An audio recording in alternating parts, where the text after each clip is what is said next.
Y'all know I love tracking stuff. This is something that me and my team have been building to make basically an online tracker. So you can see month to date, I've done 2,006 phone calls. I've spoken to 157 people, and I have written 42 apps for 60K. I close 61% of the people I present to. My contact rate, meaning if I make 100 phone calls, 7.8% of people answer the phone. So those of you that bitch no one picks up, no one picks up mine either. And I still sold 60K. Every phone call I make, John Wetmore makes $30 every time he dials a phone. I will continue to tell you guys that you guys make money on phone calls, not on sales. Then I have a dial tracker, so you can see by day how much I'm working. So you can see dials per day, contacts, appointments, presentations, sales, and then you can go into monthly, and I can see what days I'm working and what days I'm not. And I think a lot of you, if you kept track of stuff like this, you would be appalled. If you're a manager, it can track your hierarchy, how your team's doing week by week, month by month, submit, issue paid, year to date, whatever stuff you want to do. We're building out some cool shit over here.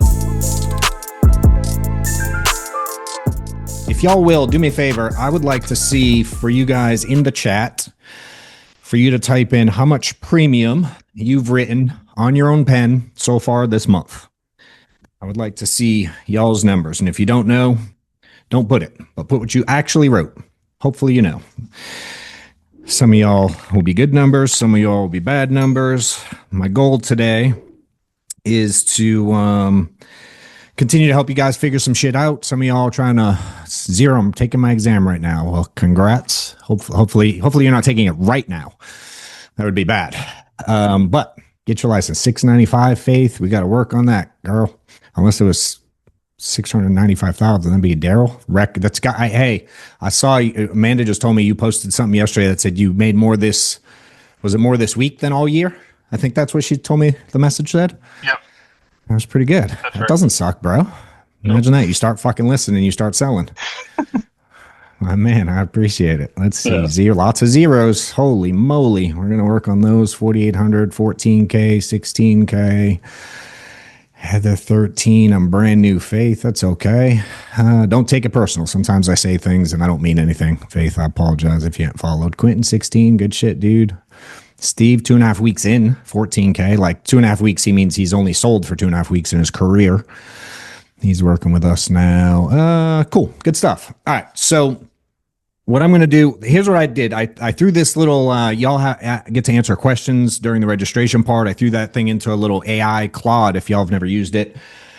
And it summarized all the questions. Let's see, 20% of people asked questions about activity and consistency. So I'm going to cover that a little bit. The next, about 16% asked about mindset and motivation regarding rejection, excuses, staying motivated. It's things like that. About 15% of people asked about leads.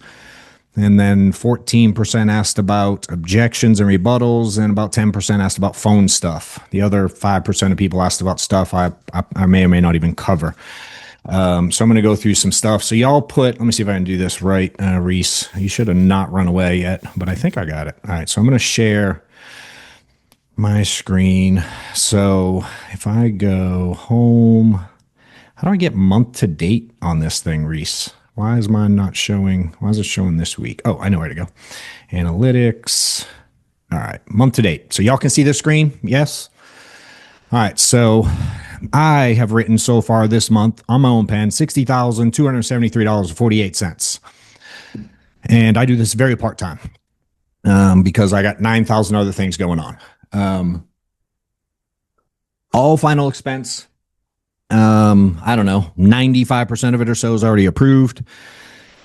Shit. I'm going to, so this is, y'all know I love tracking stuff, and I've done it. I've shared before the Excel sheet that I used to use. This is something that me and my team have been building to make basically an online tracker. My team's been using it. So you can see month to date, I've done 2,006 phone calls. I've spoken to 157 people, and I have written 42 apps for 60K. I close 61% of the people I present to. I only my contact rate, meaning if I make 100 phone calls, 7.8% of people answer the phone. So those of you that bitch no one picks up, no one picks up mine either. And I still sold 60K. 92 out of 100 people don't pick up my phone calls.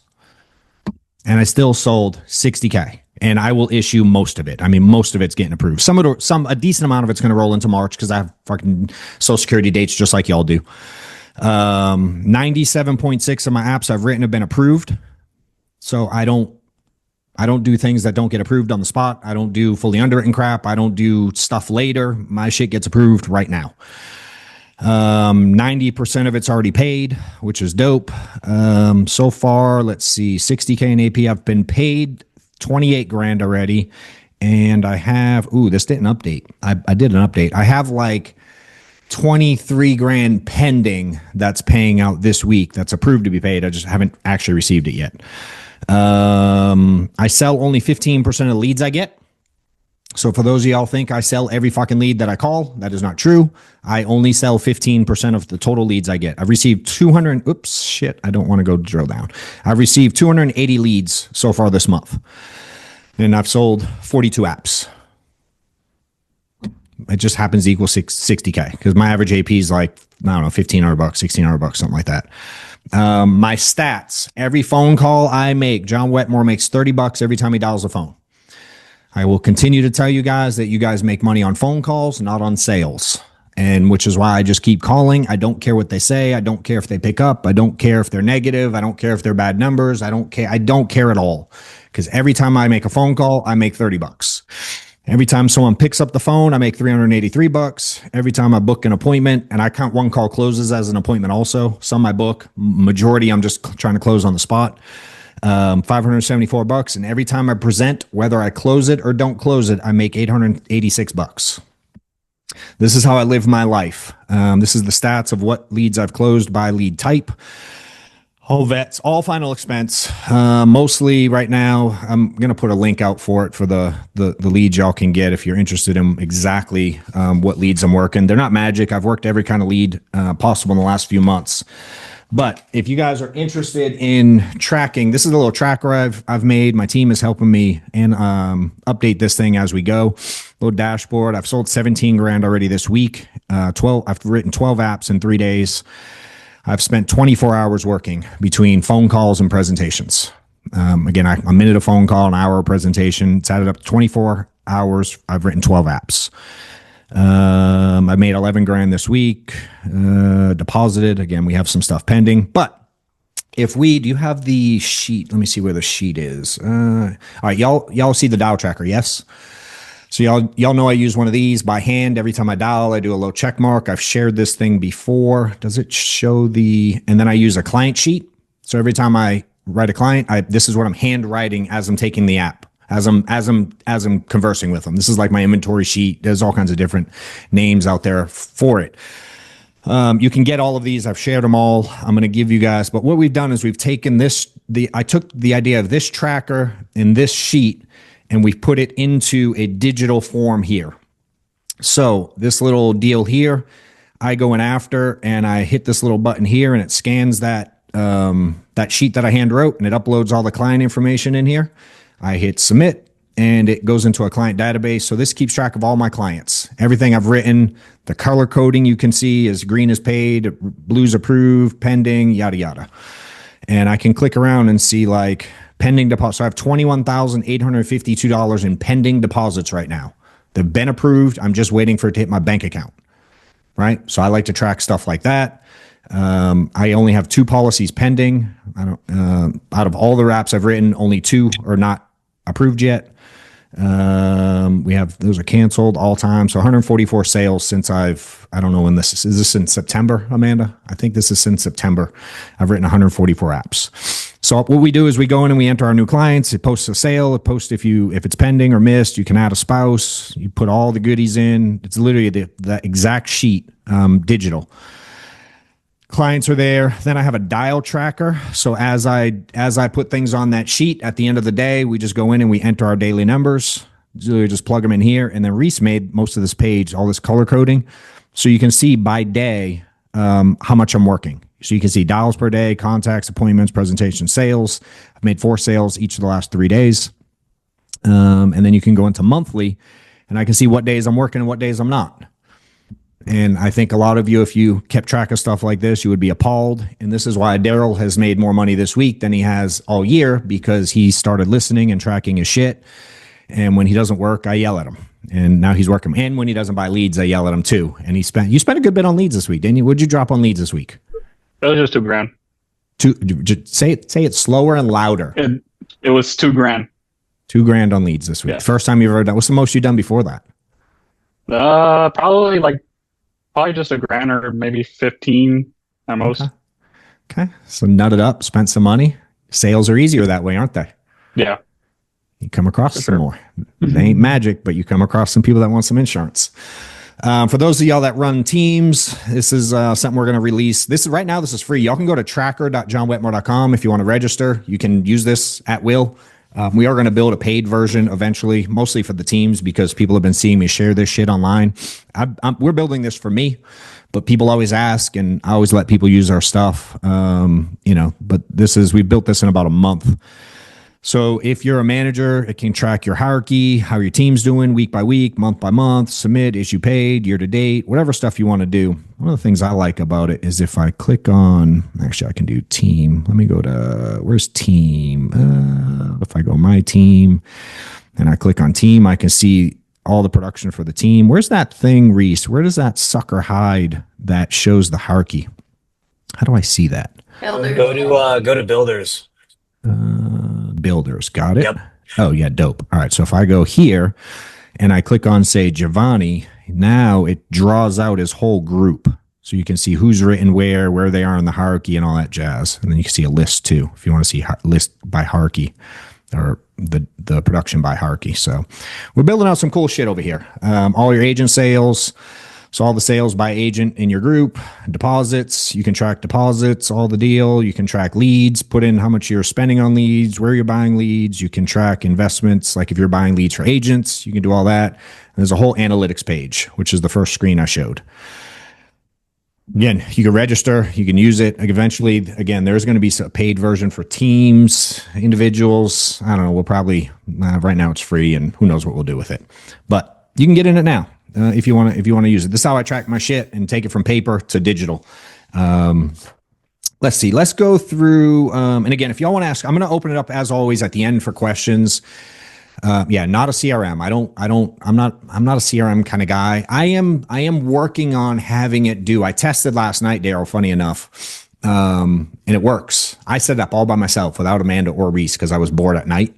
And I was trying to figure it out, but I made it work last night to where after you post a sale, it emails and texts the client all the policy information.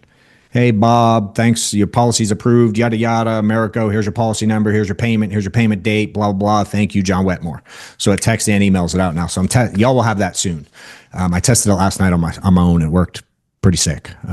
So that'll be added soon.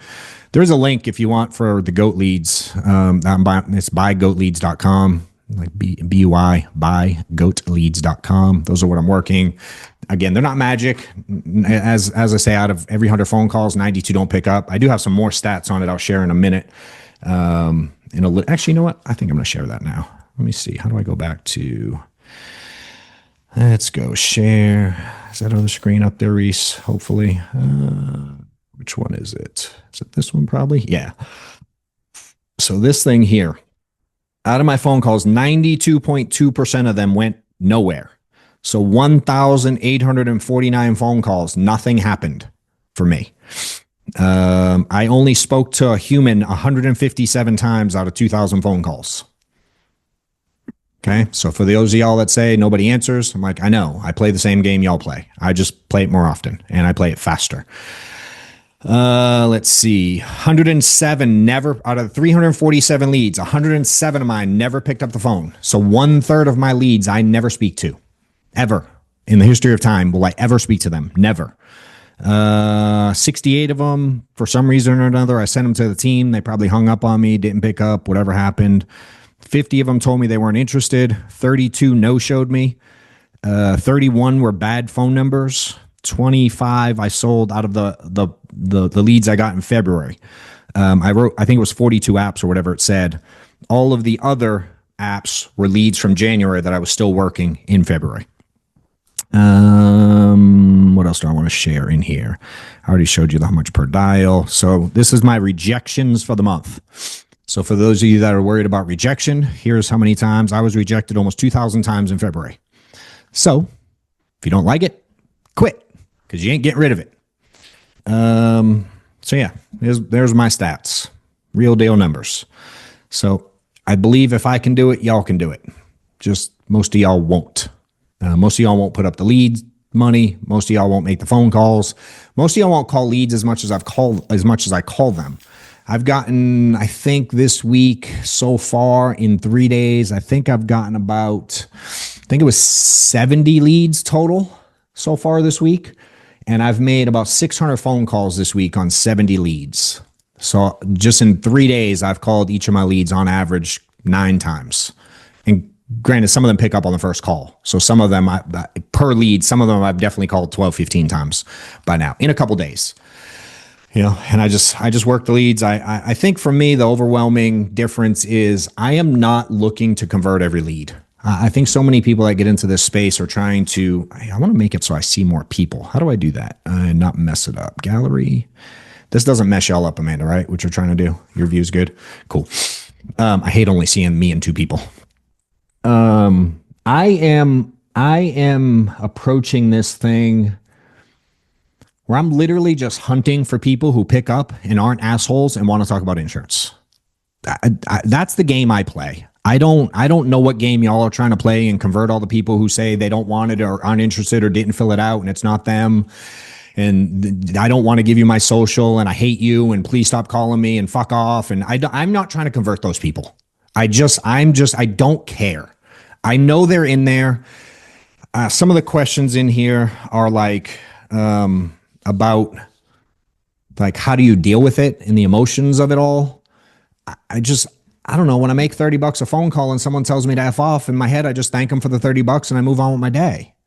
I literally I don't know how to explain how little I care. I don't know how to give that to you guys. I can scream it. And now I do remember when I did care. I can go back to the beginning and remember when I was emotional about it too. So I can relate. I don't know. Nobody was telling me how the game worked then. So that's my reason for having thought that way early. I know most people on here have followed me for a long time. This is nothing new. So if you're still emotional about it after I'm screaming it, that's on you. Because I'm telling you, Tony, it's never going to change, dude. How long have we been doing this shit? It's never going to change.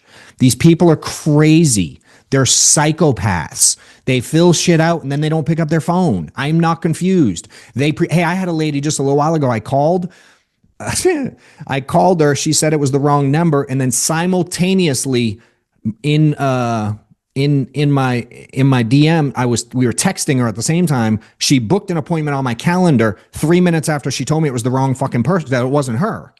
And I'm like, they just lie and they just don't want to talk to the telemarketers that call them all day long. They don't know who you are. And you just got to understand the game. And that's why I scream. This is such an easy game if you play it the right way. All right, guys, if you'd like to attend my office 2-day workshop event that we put on 2 or 3 times a year, spend 2 full days, a deep dive into everything you need to know to be successful in the space, whether you're selling or whether you want to build an agency, whether you want to learn how to run a staff, recruit, sell at a high level, whatever it is, we dive into it. Again, workshop style, so super interactive. I run them every 2 or 3 times a year. There is a wait list. If you go to johnwetmore.com/workshop, you can put in your information and we will let you know when the next one is. There are 2 levels only. There's a basic ticket. You sit in the back of the room and you can attend, but the executive ticket is access to a private mastermind at my house where we have a full dinner. We spend 3 or 4 hours there as well, engaging with each other and learning at a deeper level, a little bit closer knit. So if you want to be at the next one, register at the link. Later. So for me, I'm just literally hunting through for the people that just want to talk about life insurance for their families. I tell agents so many times a week, I'm like, just hang up on him. Just hang up the phone. And some of y'all just want to fight for 47 minutes when you know you're not getting an app and you want to beg them to buy. It doesn't work. And more importantly, you're missing time that you could be spending hunting for better people. And you spend 30, 20, 30, 40 minutes on the phone chasing something that's not going to convert, and you're missing opportunity elsewhere. And you spend this 30 or 40 minutes so frustrated, you now don't want to make the next phone call. I hang up on so many people a week. It's insane. I had a guy this morning fight. He didn't want to give me a social. And I'm like, okay. I mean, it sounds like we're in a pickle, bro. He's like, well, yeah, we're kind of, he goes, this is where the rubber meets the road, ain't it? I go, I mean, for one of us. I said, quite frankly, I don't give a shit if you give it to me or not. But the reality is you aren't getting life insurance if you don't give it to either me or someone else. Just like you did with your car insurance, just like you did with your homeowner's insurance. You have to give your social to get insurance. I said, if you don't want to give it to me, I'm not offended. But you ain't getting life insurance, bro. And he went, well, I just scams and da-da-da. And I just, I'm just nervous and this. I said, bro, are you giving me your social or not? He goes, I just don't think I'm going to. I was like, all right, I'm going to let you go, buddy. Have a good day. And I hung up and I called the next lead. I just move on. I want to think about it. I push a little bit. I'm going to push just a little, but I ain't pushing for 15 minutes. I saw one yesterday, lady wanted to think about it. I'm like, what's to think about? She was like, what do you mean? I'm like, you literally just told me you need insurance 5 minutes ago. I know you're just saying that so you can procrastinate longer. I know you're not going to call me back. Why don't we put it in place so you can stop stressing out and then you don't have to think about this anymore? She was like, okay. And she sold and she bought. Now, sometimes that does nothing for them. They're like, I just have to talk to my brother. It's what I do. I'm like, Steve, bro, your brother's going to tell you no. He's going to tell you no. If you're even going to talk to him, I half believe you. Hey, dude, why don't we put this thing in place now so you can stop thinking about it? Nah, man, I just can't. All right, have a good day, bud. And I hang up and I move on. I do it live in Discord every day. Y'all can watch me. I'm very open about all these sales. Let's get to the first section.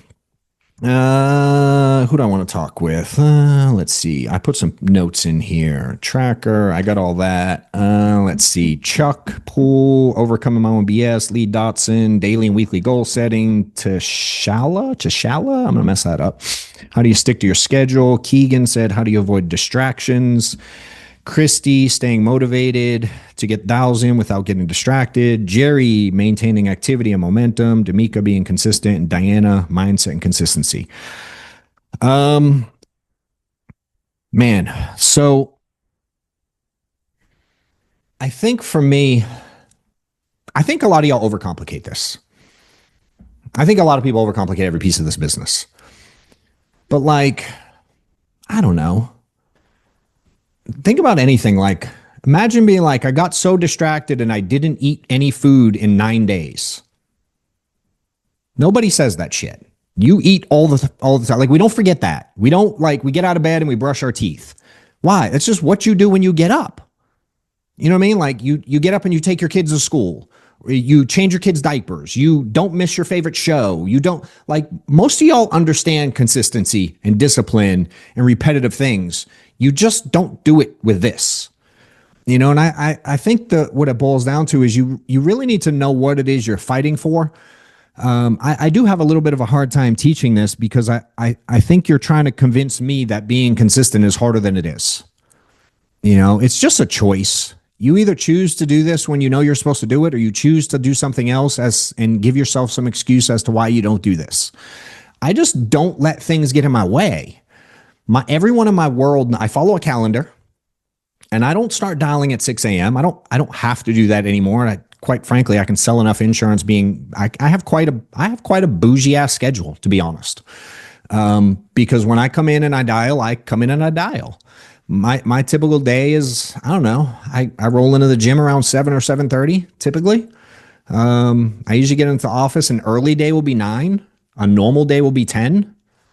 But I'm dialing the phone within a minute of being here every single time. I don't do anything. I open my laptop, I hook up the cords for the extra monitors, and I open my thing, and the leads are already open because I keep them open all the time on my screen, and I just start dialing.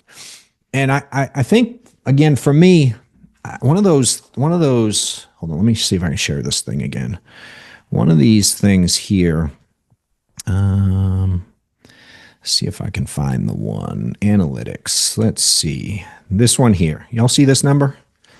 Right now, 47.8. That's on average how many phone calls it takes for me to make a sale right now. So on average, every 47 phone calls, I make a sale. Now, if you look at any of the sheets I have, I sure as shit don't make a sale every 47 phone calls. There are plenty of days I go 250, 300 calls without a single sale. Hell, there are some days I go 200 calls, no one picks up. But Monday, was it Monday? I think Monday. I wish I had this week's sheet. Monday, I made a sale, 3 straight phone calls, three straight sales, 4 apps. Literally, I made a call, made a sale, made the next call, made a sale, made the next call, sold a husband and wife. That don't happen all the time, though. You know, it's just not normal. So there's like big gaps. Like I'll go on a little run. I'll do 50 phone calls and I'll make 2, 3, 4 sales. Then I'll literally make 300 phone calls and nothing happens. But I just know if I'm at phone call 150 and I ain't made a sale, I am so sure that one's coming. I won't stop dialing. I'm just like, I know one's coming. I'm past due. I'm way overdue for a sale. My average is always average. So if I'm way over 100 phone calls and I ain't made a sale, the last thing I'm going to do is stop. Because I know it's coming. I know my numbers so well. I know it's coming. So that helps me. That helps John Wetmore with consistency. I know I can go in and make money every day. That helps with consistency. I know if I make phone calls, I'm 100% sure I'm going to get paid. Again, keep in mind, for me, the money's in the dial. I have convinced myself that dialing is the money. The presentations and the sales and the e-apps and the approvals and declines, those are just formalities. They just happen because of the activity for me. And I've convinced myself so heavily that none of the other stuff matters that it's just pure entertainment for me. And now I do it in front of typically 20 something people a day watching me in Discord. So I act like a complete goon on the phone with people just because now it's fun. I'm like, I don't know. So I like being at the top of the leaderboard. I like seeing that. I think the top person in here was like 15K this month. I like being 4X you. I like the number 2 guy being 1/4 of my production and being able to talk about it on a Zoom in front of all of you. I like that. That keeps me motivated and disciplined. It just does. I don't know how to explain it. I love smoking my base shell. I got all these 20-something-year-old kids. I'm smoking the shit out of them. And I talk about it all the time, and I love it. And I feel bad and sort of sad for some of them that have bills and they can't pay them quite the way I can. But I'm like, I'm not doing anything any different.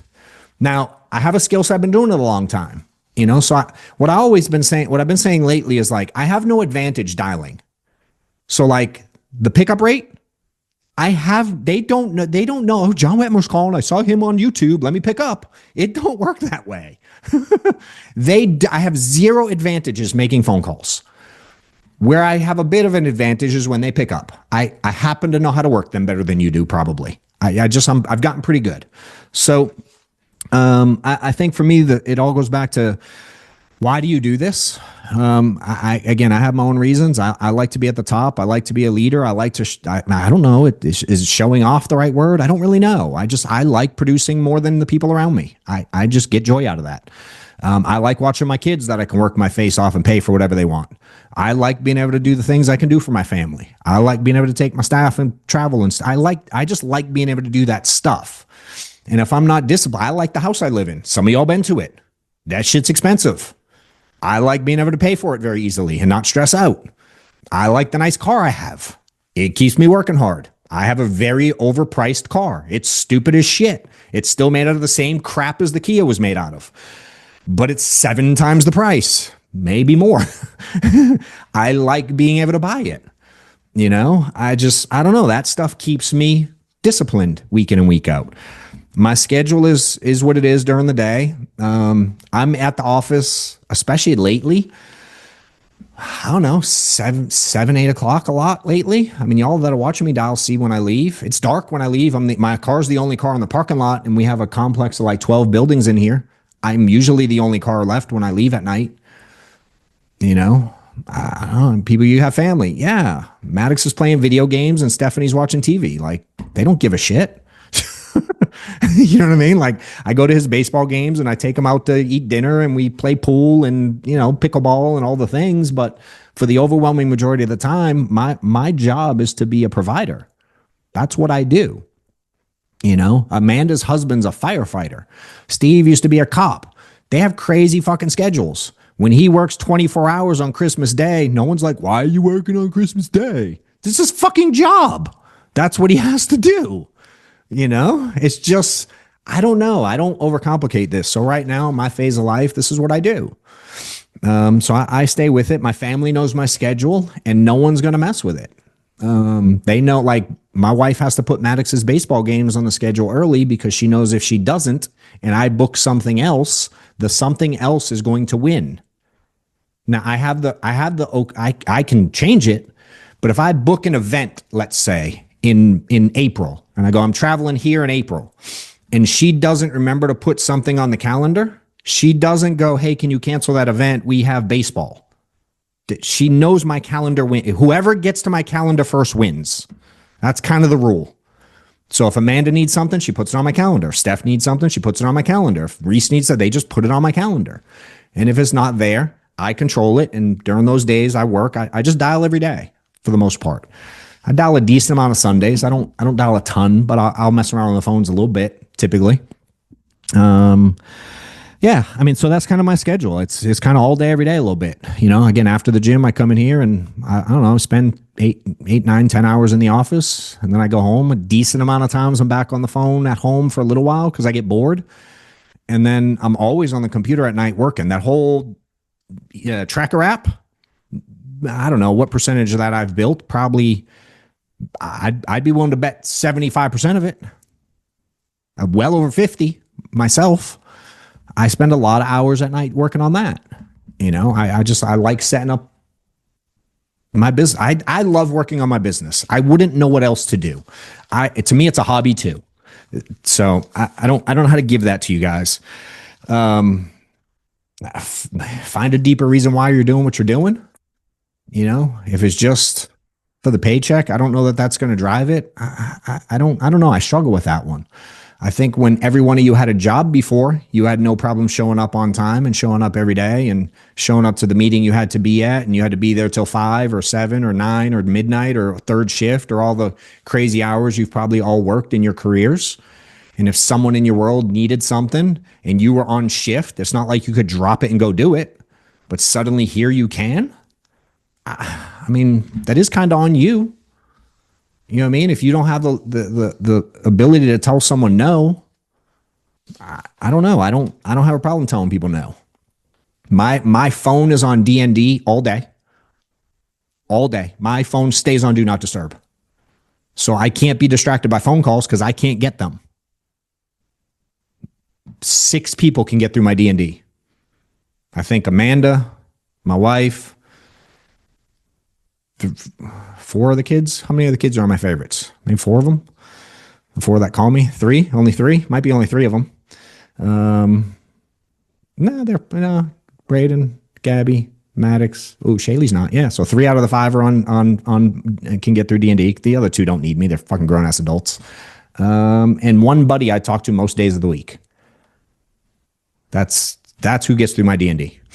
Outside of that, if my phone rings, it goes straight to voicemail. I look at it later. I just don't give a shit. You know, you text me, I don't get notifications. Social media doesn't give me notifications. There's no pop-up bubbles on my phone. Nothing shows up on my screen. Like even text messages. The only thing that appears on my screen when my phone is off is a phone call from a favorite. A text message does not, I don't get those like when you look at that screen, my calendar, the calendar item, but on that screen, nothing pops up on this screen in my life. I don't want to see that shit because I'm going to click on it. So the bubbles, like on the phone, the little apps, how many bubbles? No, 0 bubbles on my phone. I hate those fucking things. I'm neurotic. I have to click them if they're there. So when I download an app, I go right to the settings and I turn off notifications. I hate them. You know, I check social a couple times a day, maybe, because I just look at my DMs, you know. So I don't know. That's kind of how I do it. What up, y'all? So YouTube memberships, we have one now. Right next to the subscribe button, there's a neon white join button. You can't miss it. Subscribe, whatever it says, click the link, get in there. I do a ton of coaching, teaching people how to dial, corrections, working on their presentations, working on their mindset. I will coach on theory, but I like coaching real world stuff. And if you join the membership section, you're gonna see live coaching where I'm not only helping people, but every once in a while I get in there and dial myself. There's some cool videos coming out, tons of content. All of the training videos will be directly on my YouTube channel. That's available to members only. Super easy to find. So join now if you're interested. Click below. See you in there. Let's see. What else do I want to do? Let's see. Some daily standards are probably good for people. I've talked about this a lot. Who's fucking with me? Oh, that's my buddy calling. He got through D&D. Look at that. Gavin's calling. Oh, imagine that. I thought you were fucking with me, Amanda. I was like, you would call me right now. Let's see. Standards. I think having daily standards, I've talked about this quite a few times. What I've told our new guys is to have a minimum, like to hit 2 out of 3 of dials, presentations or sales. So meaning I have to hit either 500 phone calls, 5 presentations, or 2 sales. And I don't stop till I do 2 out of 3. I made 4 sales on Monday and 4 sales on Tuesday. And then yesterday I had 3 at like 6 o'clock. And I'm like, I'm fucking neurotic. I need to get my 4th before I leave. I'm just weird. When I do that dial tracker, I have to fill up a whole row before I stop. I just won't. I'm neurotic. It's 25 in a row. I won't stop on a 12 typically. I'm like, let me just finish the row. And then I finish one row and I'm like, well, it's 75. Maybe I could just get to 100. Let me get to the 100th dial. Oh, maybe I can, or you know what I mean? I'm weird as shit like that. I don't know. I chase weird things. I just put block time like a surgeon. This is a little example. It's like, I don't know. You're a doctor with patient. Yeah, put it in reverse. Like, I don't know. Who do you pay for services? Someone can unmute too if you want. Like, you pay a landscaper, you pay the dentist, you pay, you know what I mean? Like, you pay for cable.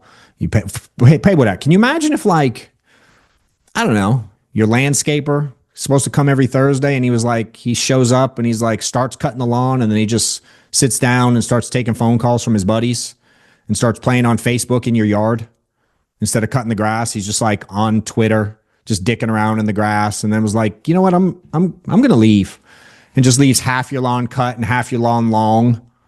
You know, he was like, yeah, I just got sidetracked today, rough day, you know, whoo. It just wasn't happening today. The blade just, I don't know. It wasn't feeling it today. So I just didn't finish cutting your lawn, bro. I'm going home. You know what I mean? Like, you're at the dentist waiting in the waiting room. And she's like, I got a lot of DMs, dude. Hang tight. Y'all just wait out there. I got to scroll a little bit. Like, hold on. My mom's calling. Hold on. Mid root canal. Hold on. Mom's calling. Let me go take a couple phone calls. Oh shit. She needs me to like go to the store for her and pick up some milk. And my sister has a flat tire. Hey, you stay right here in the chair. I'll be back tomorrow. Hang tight. I got shit to do. Like, you would lose your fucking mind on that person who's supposed to be servicing you. You know what I mean? But like, y'all do it to yourselves all the time. I don't know. I struggle with it because I was that way once too. And I wish someone yelled at me too. Let's see. Second stage here. What do I want to talk about? Leads. What time is it? 3:40. Leads, aged versus new, spend and ROI. A lot of people asked about lead stuff. Again, right now I've ran every type of lead in the last 6 months or so. I've been doing it. So I don't necessarily favor one over the other. I think I can sell any type of lead. I think the angle might be different. I prefer brand new leads. I prefer premium type leads. Like when you buy GOAT leads, I've suggested people go over. There's different tiers. And again, my team put the link in there for you guys. It's just a company. This dude, Mike Fowle, runs them. He happens to work here too.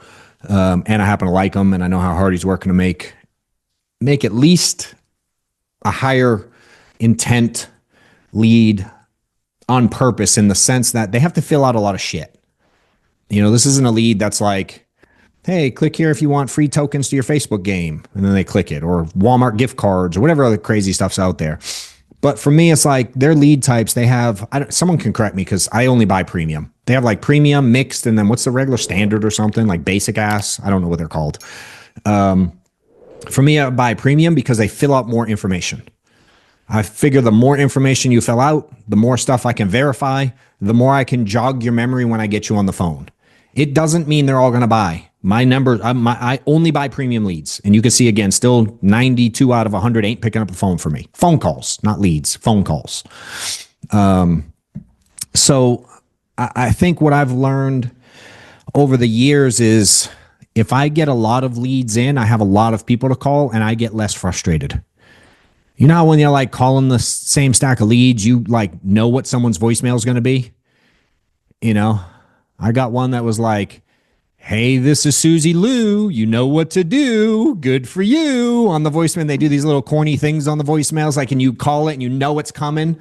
Like, dude, I don't want to be in that spot. I'm so tired of hearing some of the same voice. And again, I will call them a lot, but I like lead flow. So I like a lot of leads. I won't hire anyone now if they won't spend at least $1,500 a week on leads. I just won't even hire them. I just don't care. Why? Because the chances are they're going to fail. They're going to quit. It ain't going to work. They're not going to make any money because they have no one to call and you're calling the same people and it's excruciatingly painful. This business sucks ass when you don't have enough leads. It's just terrible. And if you don't have the money to do it, you better figure it out. I also challenge people. I don't believe everyone doesn't have $2,000. Because I know y'all fools go on vacation and you whip out that Amex card and you buy whatever the hell you need to buy for your flights and your car and your hotel and your flip flops and all the other stuff you have to buy to go away. You kind of got to figure it out, or you got to expect that it's probably going to sort of suck, probably forever. And some of y'all been getting on this thing for the 2 years I've been doing it, and you're not in any different position than you were when we started this because you won't change. You know, buying a new lead type and spending $400 a week is not going to change your career. I promise you. You go buy 12 goat leads today. They ain't going to do shit. You will make no money. You know, for me, I don't know. And I don't even do this full time. Keegan, I know you like selling a lot now too, but like, I don't dick around unless I have 75 brand new leads a week, minimum for me. I buy 50 final expense and I buy 25 vet right now. It's $2,000 a week. Gets me enough people to talk to every day. 75 leads. I can typically write, 7 to 12 apps a week. That's all I need. And again, I don't have the ability to do this as much as some of y'all can do this. So for me, I want lead flow. If you have to be engaged, fine, but you should be getting a couple hundred of them a week minimum, and you should be making, I don't know. Here's what I do know. If you're broke as shit, you probably should be working more than 40 hours a week.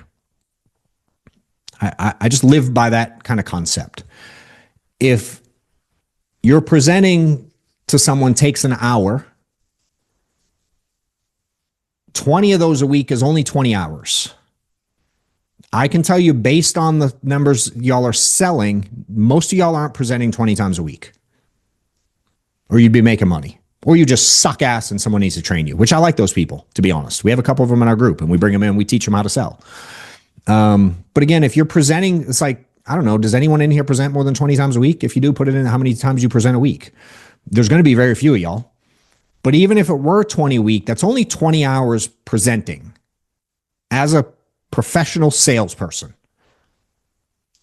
You know? And then to get the other 20 hours, if it's just phone calls, they take a minute each. That'd be 1,200 phone calls is another 20 hours.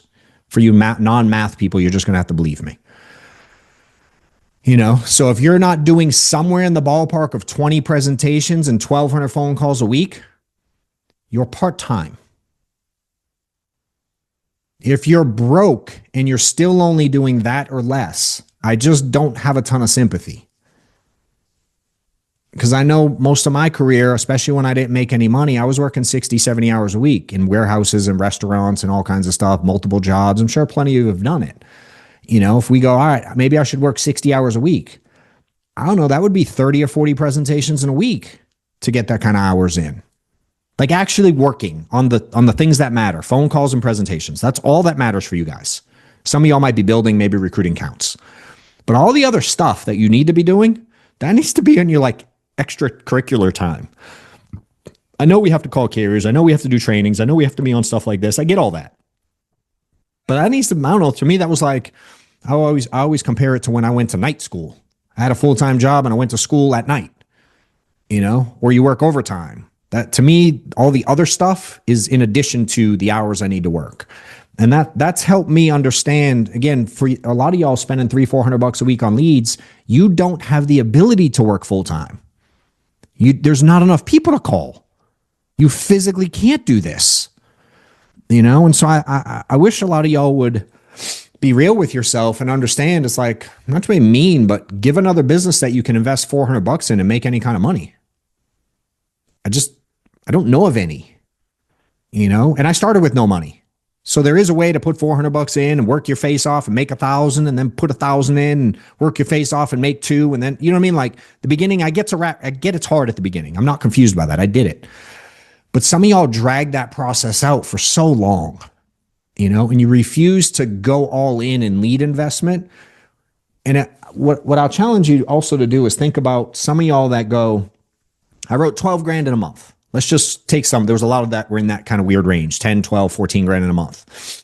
If you looked at how many times you presented over that course of that month and how many phone calls you made over the course of that month, if you condense that all into a week, you would make in a week what you're currently doing in a month, because the numbers are the numbers.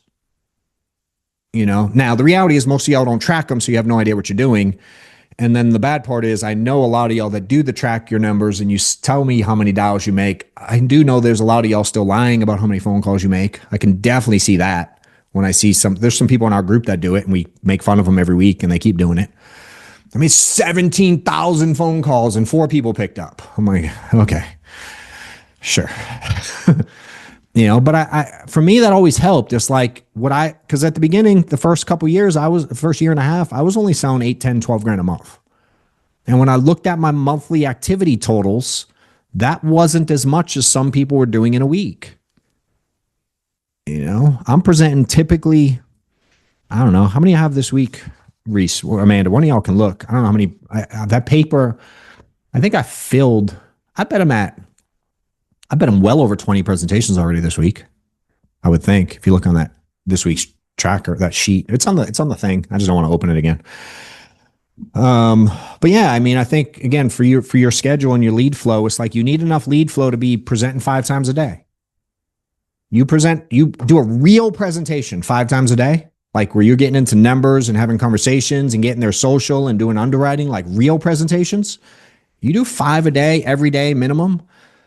I mean, that's 25, 30 people a week that you're presenting numbers to. You could suck ass and pick up 5 or 6 apps. Right, Daryl? I mean, like if you live in this world where you're writing 1 or 2 apps a week, it's a miserable experience in this industry. If you're an app or 2 a week kind of guy, I promise you, it's your lead flow and your phone calls. And if you're like, no, I make a zillion phone calls and I present all day long. Here's what I always tell people, and I'll continue to stand by this. If you use like an actual tracker, ours, another one, something on paper, and you actually put 40 hours of work in on phone calls and presentations, and you do that for like 6 weeks straight, and you don't miss, you will issue 20 grand. And I've challenged everyone to do it and send me proof. And if somehow you spend 40 hours presenting and prospecting every single week for 6 straight weeks and you don't hit 20 grand, I will fucking train you myself, because it just is a skill set problem then.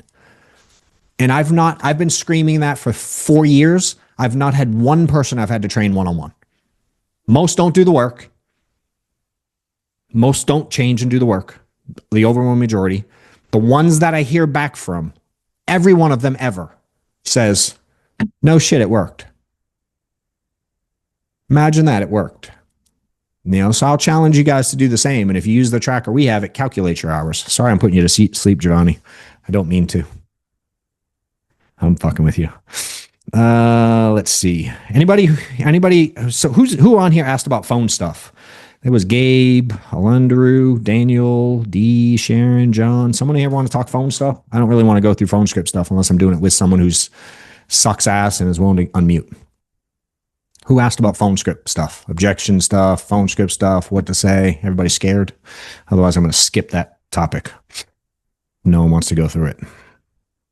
Everyone's a wuss. I had a question for you, John. Okay. So specifically, my question is about like the people that are quote shopping, because I know you've said like you're not the get you quotes guy, you're the get you insurance guy. I like the different times in the phone calls. Like, how are you handling specifically like the quotes people? Depends on the context and when. Give me a more specific example. So I would say, as I'm getting a little bit of information, they're just like, we're a little bit deeper. We have a little bit of a why, and they're just like, just give me a price type of thing before we actually got into any application type stuff kind of earlier on. So what's your setup at the beginning? Meaning if you get me on the phone and I don't hang up on you, I go, got it. Yeah, that's me. What is the next thing you say? Typically, it's just like if you were just a vet final expense lead. Yeah. Oh shit. I should probably know this off the top of my head better. I agree with that. Okay. Starting from the beginning, this is you. You say yes. I say, cool. Well, I'm just the guy. I kind of say what you say. I'm just the guy that's in charge of getting you this information over. And then I'll kind of verify their information. They say yes. I want you to literally say what you say. I don't want you to give me like theory. I want you to literally say it to me like you're saying it to them. Okay, cool. So I would kind of just go into asking them some health questions or Wesley, I want you to literally talk to me like I'm the lead. All right, John's the lead. My bad, brother. Okay. Yeah, well, John, what had you, even interested in getting this stuff in place in the first place? That's the very first thing you say? This was after. You want me to like ring type thing? Meaning I don't hang up on you and tell you to fuck off and I go, yes, that's me. Okay, cool, John. Well, I'm just the guy that they put in charge to get you over this information. Do you have a couple minutes? Sure. Cool. Well, this is a vet final expense. My bad, John. I'm kind of freezing up a little bit, brother. Hey, most people would, dude. I'm glad you're unmuted. Here's part of it, Wes, is like when you do it a lot, I think so many people are so focused on a script. And a lot of people asked about being robotic and how do you not sound weird and how do you not, how do I not sound robotic? Probably 12 times out of the registrations. Yeah. How do you control a conversation? I see you, Daniel. I'll hang tight, dude. Leave your hand thing up though, or I'll forget. No, you're good. I just want to acknowledge I see it. I think so many people are so caught up in what the piece of paper says. Like, have you ever gone, I don't know, what's the last time you went to a store to buy something? An hour ago. Okay. Did you freeze up like that to talk to the person there? No. Why? Just natural. Okay. So why can't this just be natural? Why can't this just be conversation, dude? Yeah, I think. I get you're on camera. I get that piece. I'm not confused by that. But I'm saying I'm with not a too lead, worried about that part. I think I've gotten quite used to having a script in front of me. So yeah, have the script pulled up now if you want to. You know who doesn't have a script? Anyone in my team. Yeah. None of them have a script in front of them. So how are you? Yeah, how are you framing like the new agents? Because I would say I'm still new.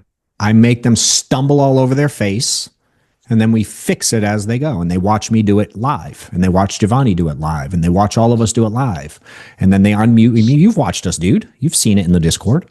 Yeah. I want people to stumble. I want people to do it with no piece of paper. Here's the thing. Anyone on here, name another situation in your life that you have to go into it with a pre-written script in order to have a conversation with another human. Give me one other example. Your wedding. You have to be pre-written script. I mean, it's a vows, Yeah, I don't know. Before you talk. Yeah, I don't. I think it should be natural. Yeah, but you got fine. You got one, maybe a half of one at best. Yeah. What does it say though? If you need to read something during your vows, what does it say?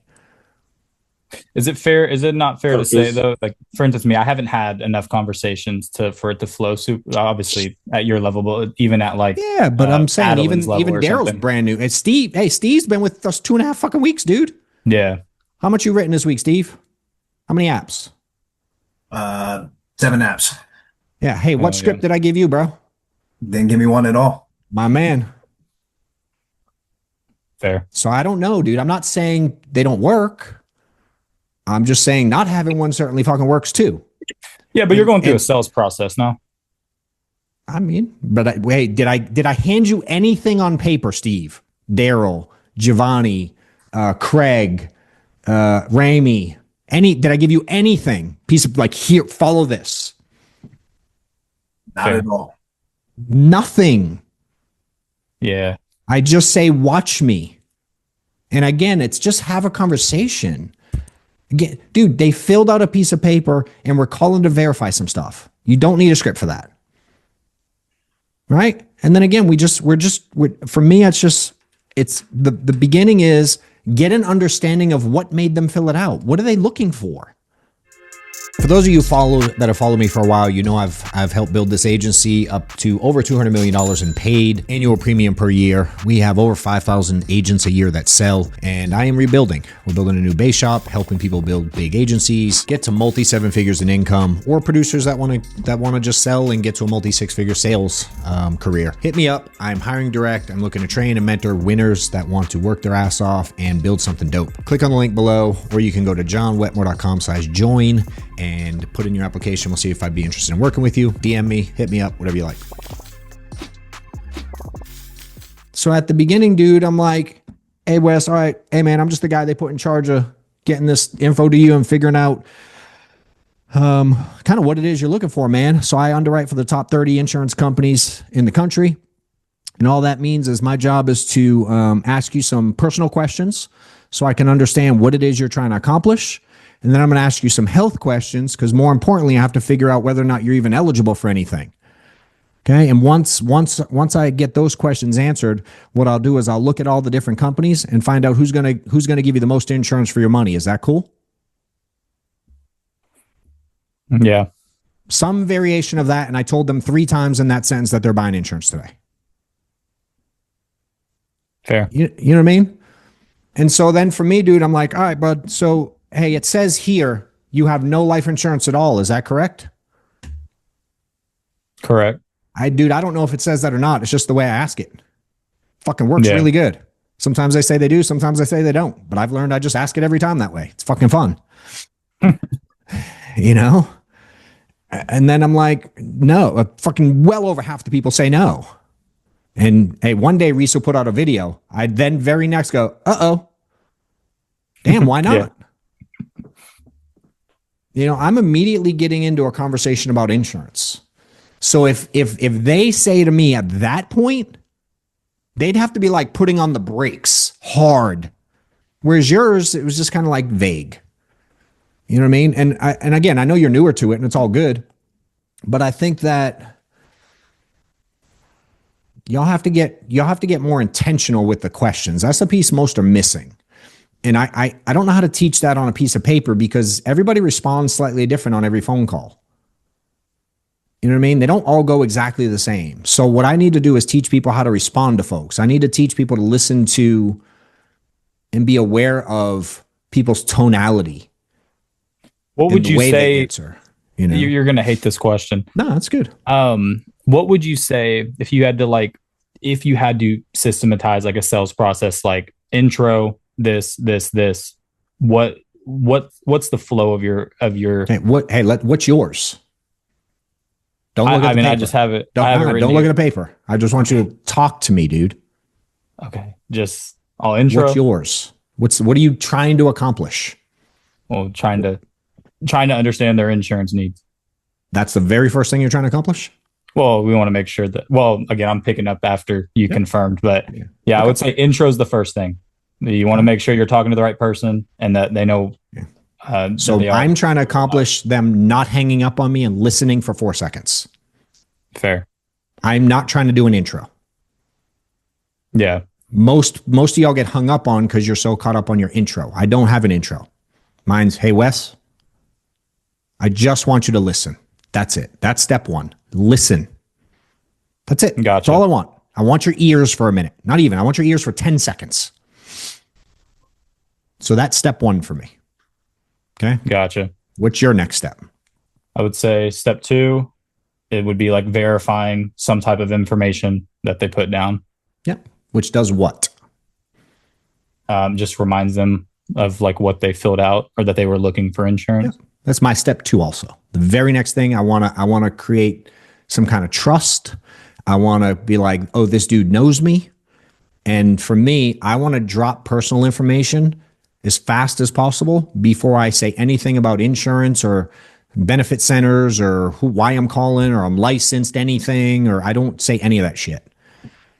I just try to drop their personal information quick. You know what I mean? Because the faster I can name something, the more likely they're going to at least listen to me for a few more seconds. But a good majority of them, dude, even after that, aren't 100% sure who the hell I am still.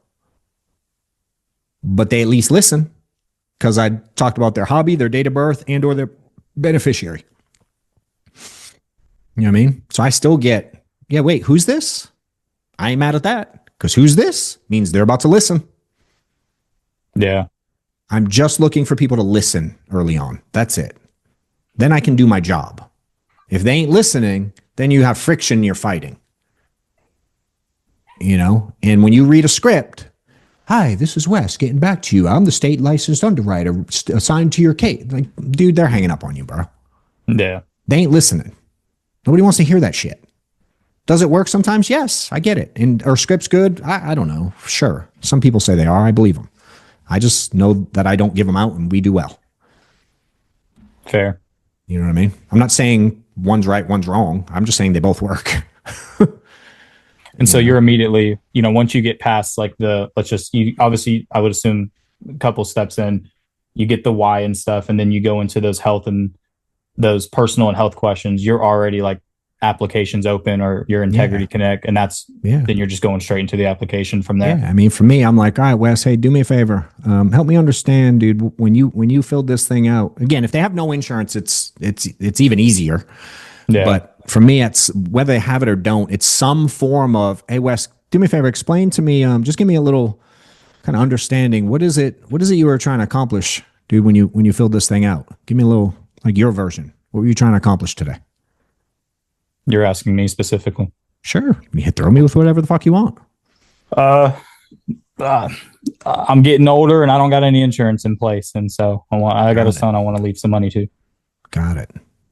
So you don't have any because you had some health issues and couldn't get it, or you just been procrastinating and putting it off? I just never thought about it. I was always young and healthy. Never thought about insurance ever? No. Interesting. Okay. Did something happen in life to trigger this? Someone die or someone get sick, or what changed? Brother died. Got it. Did he have insurance? No. Got it. Who had to pay? We all rallied up. Got it. That sucks. How much did you have to pay? It's like $3,000 to $5,000 a piece. Got it. So you finally realized you'd rather have a monthly payment to take care of things and not leave your family in the same spot as he did, huh? Fair, yeah. Got it. All right. Hey, what was the total? How much did the total thing cost? $12,000 for burial and 12. Got it. Okay. Got it. You think you need about the same amount? How much are you looking for? Leave a little bit more? What are you thinking? Yeah, I'd probably try to leave a little bit more, as much as we can. Got it. I guess you don't plan on dying today, and you know it's going to get more expensive as you age, right? Yeah. Okay. So maybe 15, 20K, something like that? Yeah, that works. Okay. Are you looking to leave any money behind for anything else, or just basic burial, or like do you have other bills or car payments or mortgage payments, or you want to leave some money behind for some loved one? Like, what are you thinking concept wise? What do you want to accomplish? Or is it more based on your budget? I would say based on budget, just trying to get as much as I can. If it just covers funeral, that's fine, but it would be nice to leave some to the kids if we can. So at the very least, we got to take care of funeral today. If budget's okay, you're good getting some more. Side note, that's funny that you say like today. That's good. Anyways, but yeah. I mean, how do you not sell that fucking guy? You know what I mean? Like, and what are you doing after you present if they're just like, so for me, they do that like, all right, All right, Wes. Cool. Makes sense. All right. So let me ask this then. All makes sense on what you're trying to accomplish. More importantly, tell me a little bit about your health, dude. What do you got going on health wise? Anything major? Just A, B, C, whatever it is. Who gives a shit? Right? You give it to me. You don't give it to me. I'm figuring out what I can write them now. yeah. Ultimately, I'm just trying to figure out what they got going on health wise. They give me their main stuff. I'm fucking pretty decent at it. So I ask the questions, the main shit: heart attack, cancer, stroke, diabetes. If you have diabetes, do you have neuropathy? Any kidney, liver issues? I go through those. Any stroke, seizures? If I have to ask about COPD or breathing issues, fine. That's basically covers fucking everything for the most part, And then based on what they give me, I'm like, all right, if it's not a big list, like, all right, doctor, have you medicated for anything else? You taking any prescriptions daily for anything else medically? Yeah. Maybe. If they say no, I go, okay, you only take 1 pill a day. You only take 2 pills a day. You only, whatever they gave me, I go, you only take this many pills a day. 90% of them go, no, I take more than that. I go, okay. What else do you take the meds for then? And they give it to me, Yeah. And I go, all right, cool. All makes sense. Well, here's the next step, Wes. What I got to do now is, we got to go through and plug a little bit more of your personal information into the computer. As you know, all of your prescriptions and medical history, all those things are tracked on the computer now, all based on your date of birth, your address, and your social. So I can pull that information up on the computer. What that's going to do is it's going to let me know what plans, if any, that you're eligible for. And once I know what plans you're eligible for, Wes, then I can look at all the different companies and we'll figure out which is going to be the best price for you. That way we can pick a plan, okay? So I don't know. This is maybe the 5th or 6th time I've said they're buying fucking insurance today. Yeah. I'm just super intentional. I don't know how to put that on a piece of paper and make it work 100% of the time. Because to me, it's just a convo, dude. Yeah, I was running into the issue, but I wasn't setting it up like that. I use very specific words. But if I put that, you know what happens is it turns into an 8-page script and no one can follow it. Because of all the different little, what if they say I have none? What if they say they have some? All right, if they have some insurance, what if they got it recent? What if they got it 10 years ago? Okay, what if they got it 10 years ago? Have the health changed since then, or is it the same health since then? Now I got to have all these branches of a script. The thing is literally 7, 8, 9, 10 pages long if I factor in everything. So for me, I want people to understand the concept. I want them to not hang up on me. 1, I want them to listen. 2, and then 3, I'm going to explain exactly what we're doing today. And if they don't comply, I get the fuck off the phone and I move on to the next one. If you hit me with some kind of I'm shopping the first time early, I ignore it. If it's the first thing out of your mouth, hey man, just shopping. Yeah, I got it. And I explain exactly what I got to do. And I'm talking about buying life insurance today and all these things. And they carry on. Dude, I pretend it never happened. But if they keep saying it, I had someone do it today. I mean, I'm just telling you right now, I'm not committing to anything. Yeah. I was like, dude, you keep saying that. You said you have no life insurance. And listen, I'm not one to shove something down your throat, but I'm also not one to just throw numbers out at you that don't mean anything. So for me to give you real numbers, I have to see if you can get approved. And in order to see if you can get approved, I have to ask you actual questions. Are you going to be okay with me going through the questions so I can find out if I can even get you approved? Because quotes don't mean anything if they're going to say no. And if they go, I just want quotes. Okay, well, Wes, I'm not trying to be mean, but I'm not the quote guy. My job is to help you get insurance. So if you want insurance, I can help you and I can give you numbers and we'll be aware of your budget and we can line it up with social if we want to. Like, you don't necessarily have to pay me today. But if you're only here to get quotes, dude, you could have Googled that. I will say that.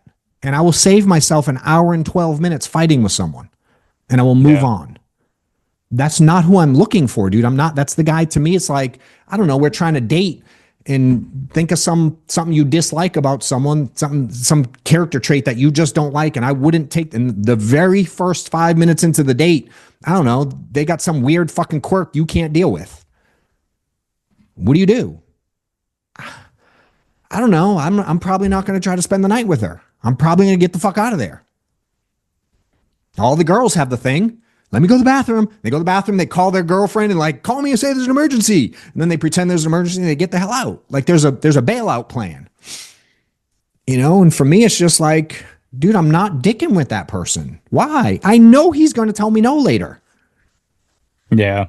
I'm not fighting that guy. I just don't give a shit, dude. I don't know how to explain that more clearly. I don't care because they're not supposed to all buy. So I found a not buyer. You need to be hyper. Now it's harder to learn when you're new. So when people are new, I teach them to push a little bit more. You know what I mean? It's where I got to train people. I got to spend time with them. I'm on Discord all fucking day long. You know what I mean? And if they dial unmuted, I help them. If they don't dial unmuted, I make fun of them. That's what I do. We have people on Discord, they refuse to fucking unmute. And I'm like, that's why you stay broke. I don't even know why you get on here. It's to pretend you're part of the team? Fuck. Go somewhere else. I don't care. I ain't mad at them, but it's just weird. And I just don't help those people. I'm not calling them to see if their script's any good when they don't sell. It's like they know how to get the help. So if you're new and you don't know how to do it, you need help from someone who's good. In order to get help from someone who's good, in my opinion, you have to do it a lot and you have to do it consistently or you don't deserve the help. That's my opinion.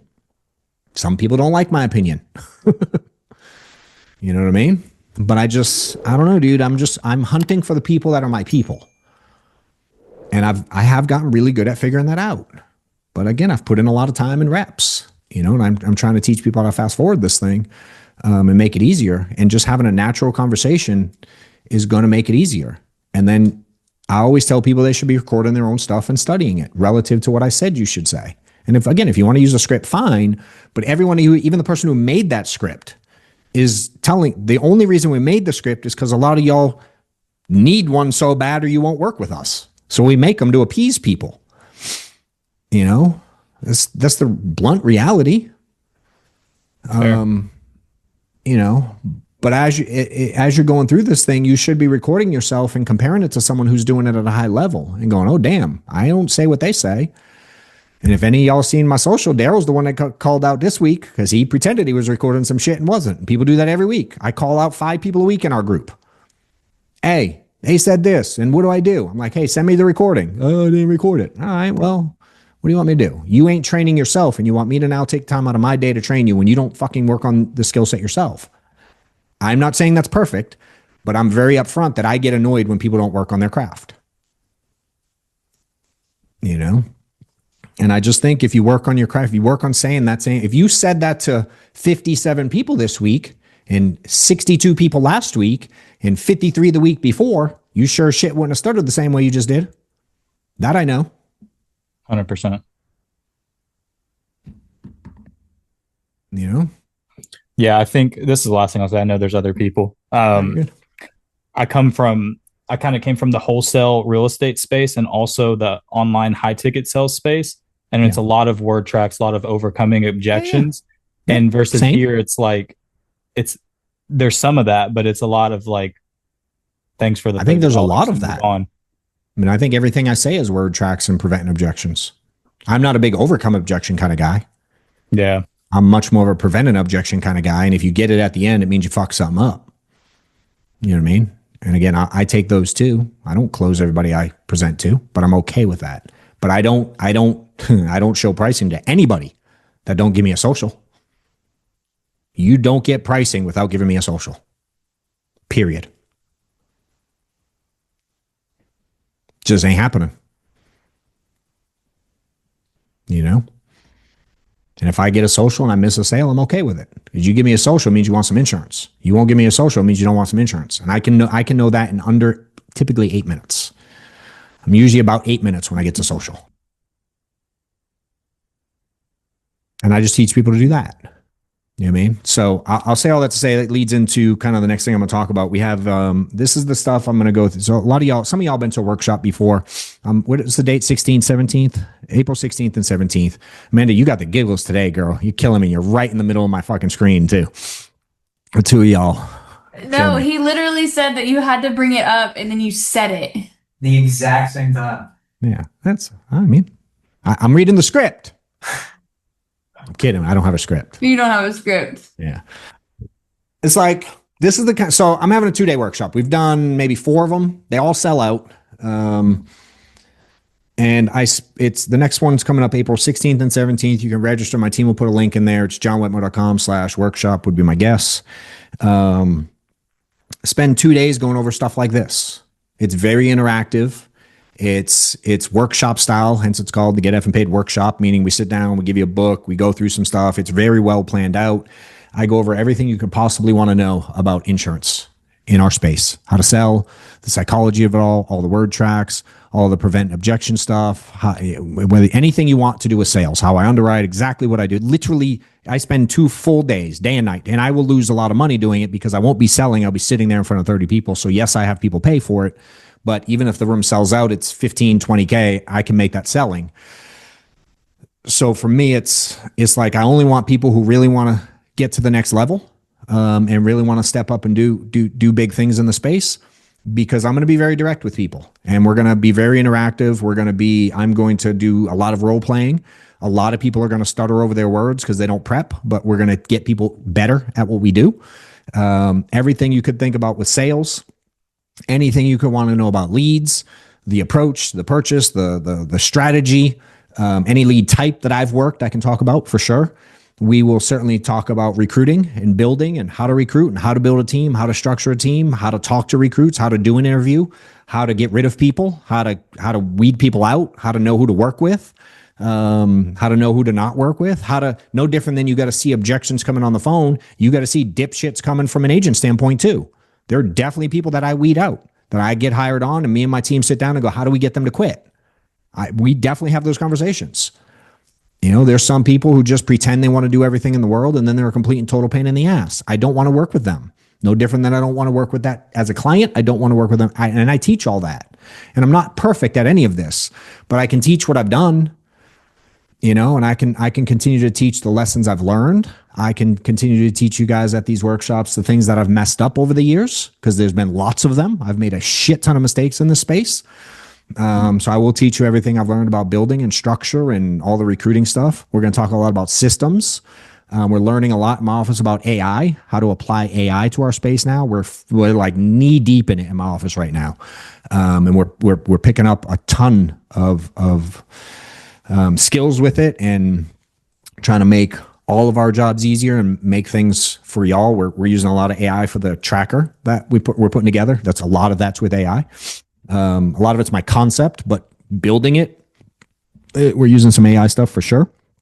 I use AI for analyzing calls like this. I have all of my content inside AI that it analyzes everything I'm doing, and it gives me feedback on not only what I'm saying, but it gives me teaching points. We're working on, for those that like shit written down, I put in, I don't know. I didn't forget about you, Daniel, by the way. I'm rambling. We put in, I don't know, a couple hundred videos of mine, and it made like a 400-page, like, what did it call it? Like a master, what did that thing call it? Amanda, I showed you all the other day. Some kind of blueprint, Wetmore blueprint or something like that. I literally put in like years worth of content, and it built everything verbatim on what I said. We're using AI for that kind of stuff. We'll go through staffing stuff, because we've been through a lot of staff, made a lot of mistakes with staff. I think we're up to having almost 50 different people come through in and out of my office over the last 9 years since I've had Amanda, that we've had to either fire or they quit because one thing or the other. We'll go through all the systems that we use, from onboarding to recruiting stuff to my sales systems. I don't know what else there is, Amanda. Anything else I'd talk about that damn thing? Literally anything you can imagine. And again, super interactive. There's only 2 ticket prices. There's a cheap ass one, and there's one that's a little bit more basic level. It's, I don't know, what's it, $350, $397? I don't even know the price. How much is it, Amanda? I'm sorry. Is it $397, $1397? $397 for general and $1397 for executive. $397 general ticket. Y'all be in the back of the room. It is what it is. The ones that pay for the executive, they sit up front closer to the room. I certainly give them a little bit more attention. And then we have a private mastermind at my house afterwards. So everybody will come to the house for dinner. We'll serve dinner. We'll all hang out. We'll open it up for a Q&A. Y'all can all interact together. It tends to be people with money that come to the house because they pay. So it gives you the ability to be around a more intimate setting with others.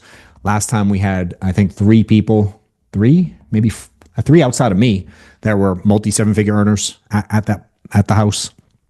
So we'll do that for that top tier, and all of them include food for all of them. I don't know. I think we're doing breakfast, lunch the first day, dinner for the executive, and what do we do? Breakfast, lunch second day, Amanda.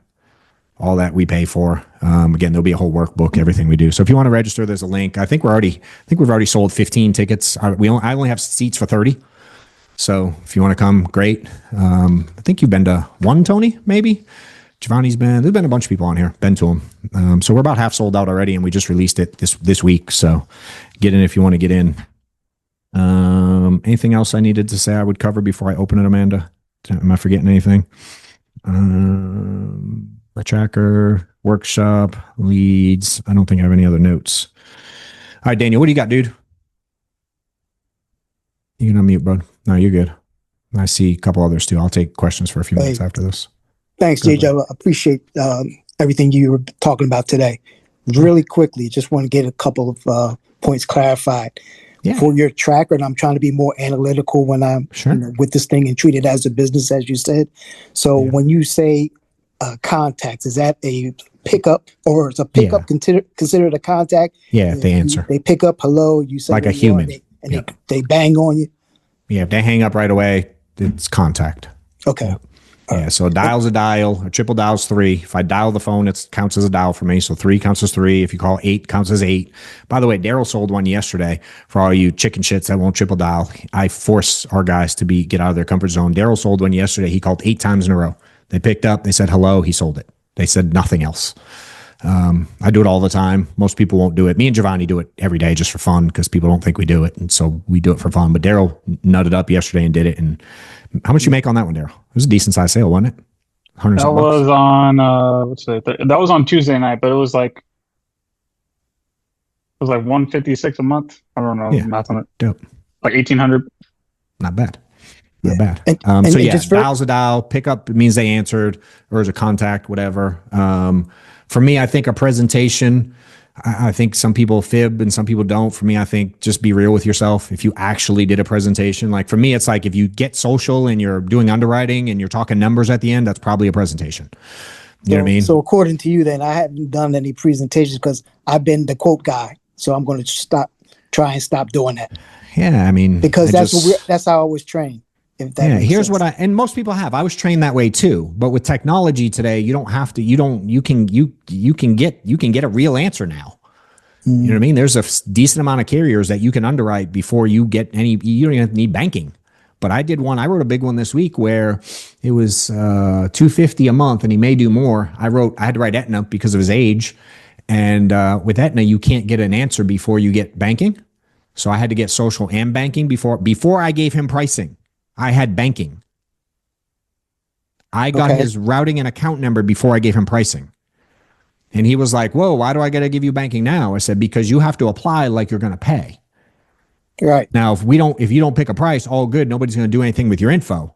But I'm not getting to the pricing. I have to go through the entire application process. And that includes getting your banking information, or they won't let you apply. He was like, okay, here it is. Right. He picked one as $256 a month.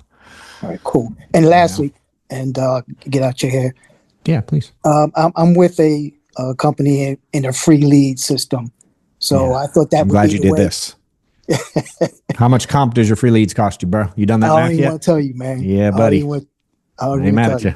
Yeah. Ain't mad at you. So, but the rationale behind that, or the method to my madness, was to give me an opportunity to sort of learn the game. Yep. And then wouldn't be strapped financially. But now I'm hearing what you're saying is like, well, maybe I need to go to this broker side and pay for leads. And the hard part is the deposits are always so low, it's hard to get out of the rat race. Right. It's no different, and this is no offense to anybody I'm not going to get political at all, and F you if you take offense to it. It's no different than the government pays for all your shit, and they give you that little green card, and you live off that. Most of those people don't survive, and they're the ones we're talking to now at 67 with no money, living on $1,200 a month. Right. And I grew up on welfare. Yeah. But for the overwhelming majority, it doesn't work.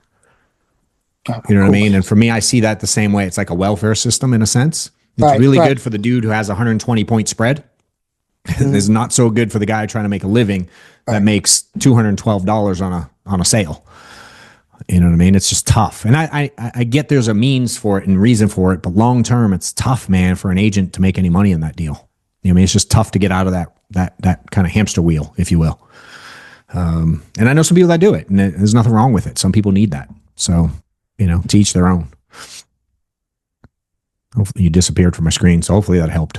Or maybe you hung up on me. I don't know. If you're an insurance agent and you feel like you're stuck, you've hit a wall, you're trying to figure out sales strategies, the scripts to use, how to get like off the ground and get to that top of the leaderboard type status, I have a course that I've put out, super affordable. I'm getting a ton of great feedback from people every day on the strategies they've learned and been able to implement, from goal setting to sales techniques to calendar scheduling, everything you would need to get your business off the ground and get running quickly. jwcourse.com, click the link below and get in there today.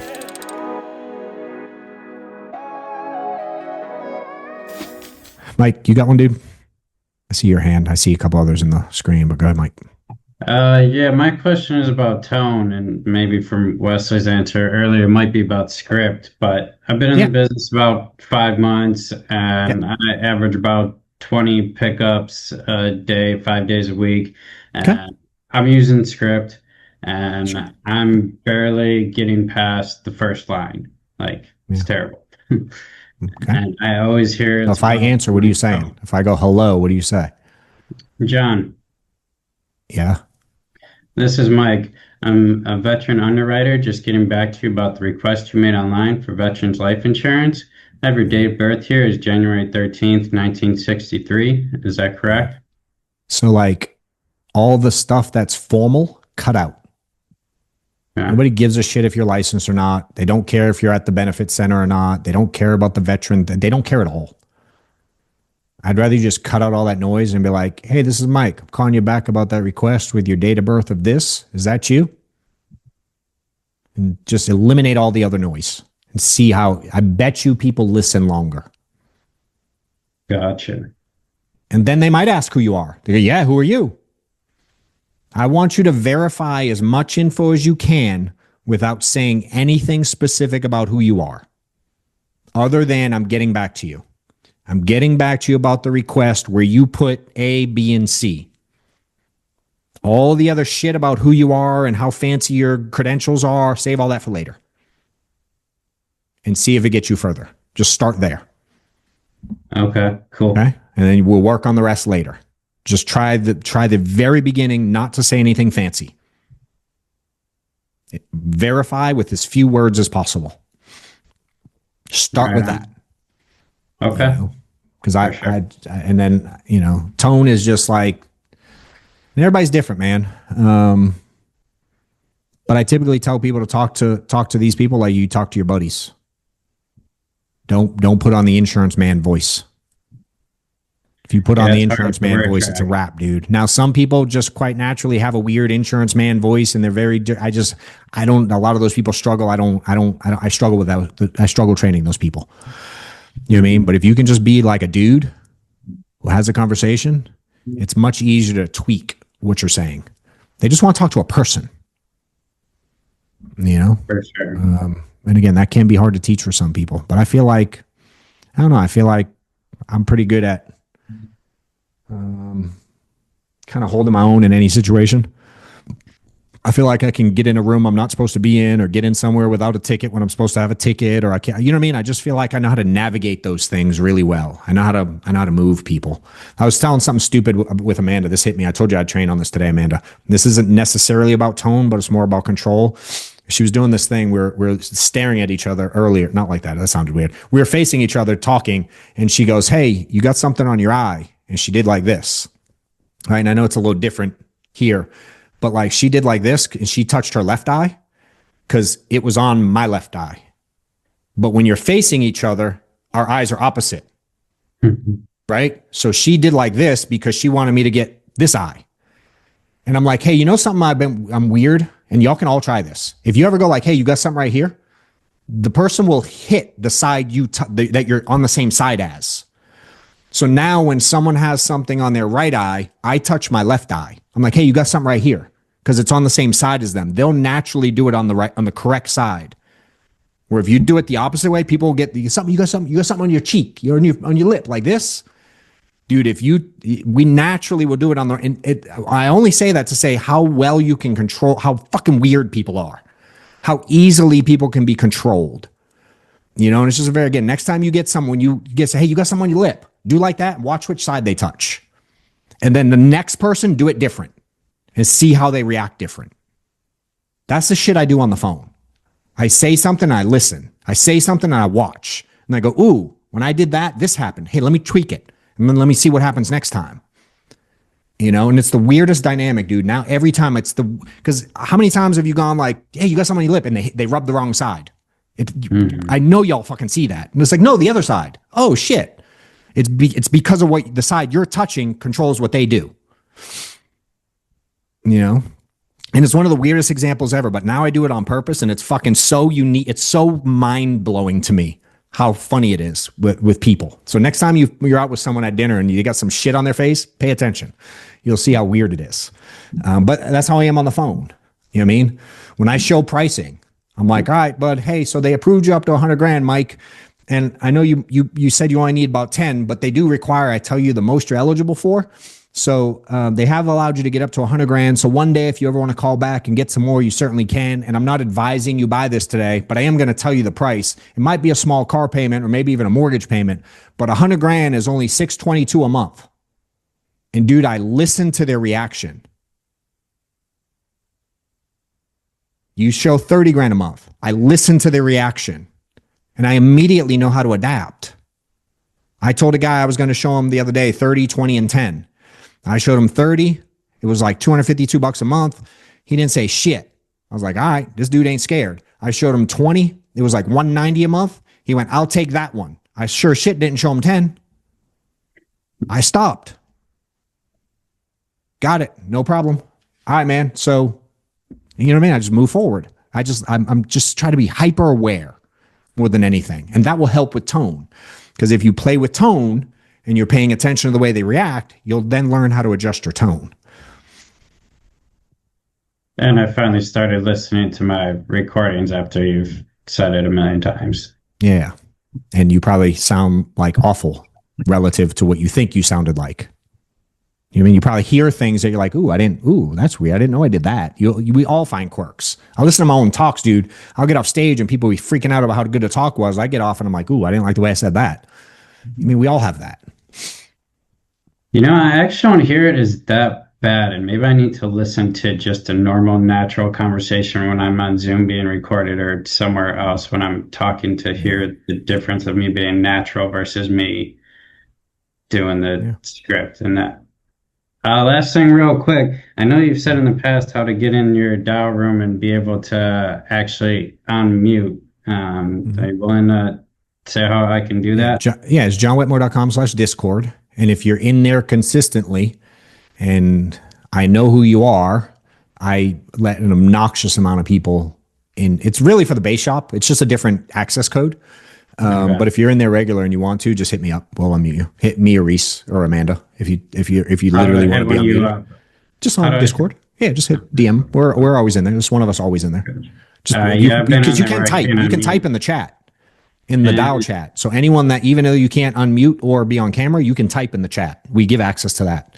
So sometimes people be in there, I'll be like, yo, who are you? And I find out who they are. And then they're like, oh, I work with Steve. I'm like, okay, cool. I'll unmute you. You know what I mean? Okay, cool. I didn't realize that. Awesome. Thank you. Yeah. Yep. Nicholas, I think is the next one I see. Where are you at? Oh, I see you, bro. What's up? What's going on, man? How we doing? I'm killing it, bro. Dude, this was super awesome. I love the tenacity. It was really, really solid to listen to. I have two main questions for you.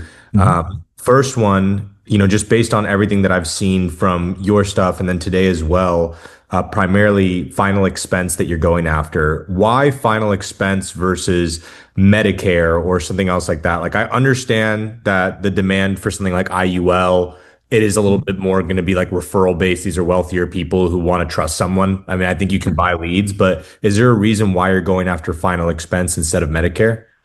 Because there's assholes on Facebook that say there's no money in it. So I figure I write $60K in a month to just shut them the fuck up. That's one. Because I'm petty like that. And I'm motivated a lot by like, F you, watch me. So that's one. Two, there's a much larger demographic of final expense need than there is any other demographic out there. It's not even close. Okay. 60 plus has some obnoxious, someone in here probably knows the stat. Tony can probably tell us. I don't It's know why. I feel like 11,000 Sure. every single yeah. day. Yeah, Go whatever past that number the is, price. Yeah. which again aligns with Medicare, right? We Yeah. can argue the same thing Sure. there. It's cheap to get into for new agents. Okay. Leads are cheap as shit, and they're unlimited. You can get unlimited final expense leads right now, Okay. and they're $20 max. You know, so you can get into them really cheap. It's easy to teach. It's duplicatable as shit.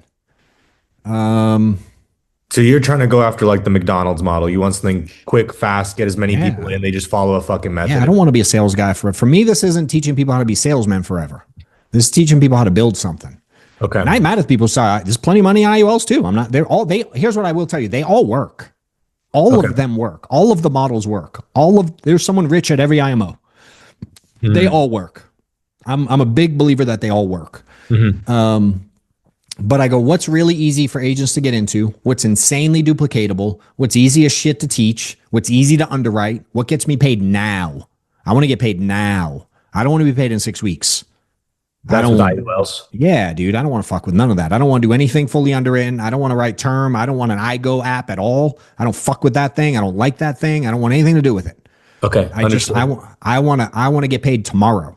Clear. I got that. So the next thing I got for you is, And then I'm going to touch on the Medicare thing. I see people make a lot of money. They're similar. There's renewals, fine. Dude, I took that AHIP. That bitch is hard as fuck. what's the AHIP? See, you must not know that world very well then. I don't know. Someone in here can explain it. It's one of those damn tests to be able to sell it. I don't know. The average insurance agent ain't passing that fucking thing. That I know. I don't want to teach it. There's a lot of regulation. There's way too many rules. I don't like it. That's why I don't do it. I hate it. Not my jam. You mean, does it work? Yep. I know some buddies that print fucking money with it, dude. It's just not for John Wetmore. It's just not my jam, dude. I like that. I relate with that. I like it simple and I want to do a lot of it. Yep. Okay, cool. And then the next thing I had was, so we're transitioning from our background with our marketing agency. So we have a huge background in lead gen. You did do that text me this morning last night? Dude. Yeah.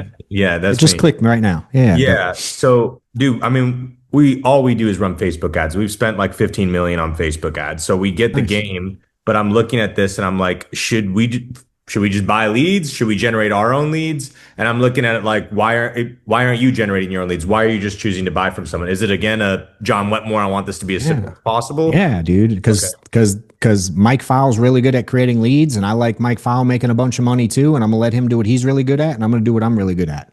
I've always been a big proponent of letting the lead guy make the money. I don't give a shit. I don't need to make all the money. I let the Medicare guy make his money. I'm not trying to find any. I'm not trying to be licensed and get an over. I don't give a shit at all. I don't touch it.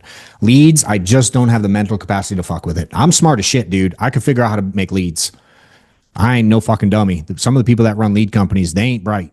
Mike Fowle's a genius. He's a dude running goat leads and just a good, but I've never got into buying leads, dude. I think it'll distract me. There's more money in insurance than there is leads. I can promise you that. I know that for sure. Again, you could scale both and make a bunch of money, but you sell 100 leads a week on the market and you make $20 a lead. Even it's $2,000. You give me 100 leads, I'm making way more than $2,000. What about though, cutting your costs in terms of how much you're spending on leads, just because you could probably, if you do like 50%. But then the time it takes isn't worth the little bit I could cut. And I'm not as good as some of the guys are at leads. I'm not going to cut it as much as I'm not going to get better than them. Okay. You know what I mean? I don't mind him making his margin. My money is made in the speed. So if I slow down to make leads, in my head, I lose money. I might save $5 a lead. I ain't saving $20 a lead. I know that. I can buy it for 20. I can make it for 12. Best case scenario. Okay. Best case scenario, probably 15, maybe sometimes 18 on a shitty month. Yeah. Right? That's the reality. The margins on those ain't more than 20%. Some margin on me buying a lead and selling insurance is like 80%. Yeah. I saw you were at like a 7x ROI. So I just don't want to fuck with it. I don't give a shit to say, I don't need to save $2 a lead, $5 a lead. I don't care. 100 leads a week. It saves me $500 a week, dude. Fuck that. I'd rather sell another policy.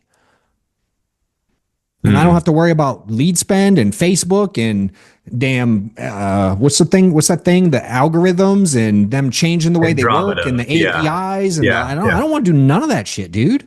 Yeah. I don't want to touch that world. I just don't care. And the guy that figures it out, amen, be my buddy. So hook me up. You know what I mean? And then he helps me and I help him. Like we both get rich. I'm a big stay in my lane kind of guy. Can I get your perspective on something then? Yeah, please. So, dude, I mean, like, just so you know, I'm not bullshitting. Like, I'll put my cock on the table. I'd rather you not do that.